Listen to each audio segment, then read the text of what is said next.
Hey everybody, you're on the GeekBox YouTube channel. Today I will tell you how to set parental controls on Roku. Let's go. Open App Store or Play Store.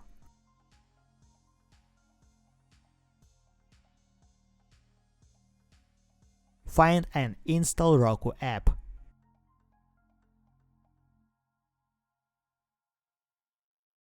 Open Roku app.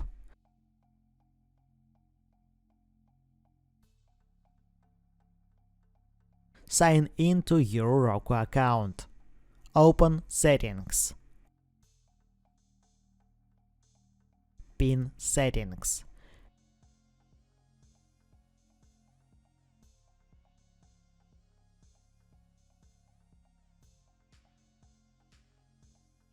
Here you can set up parental controls.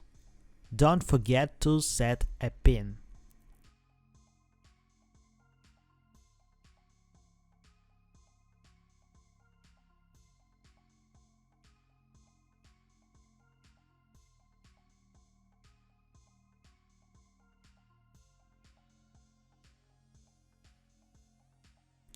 That's it. Now you know how to set parental controls on Roku.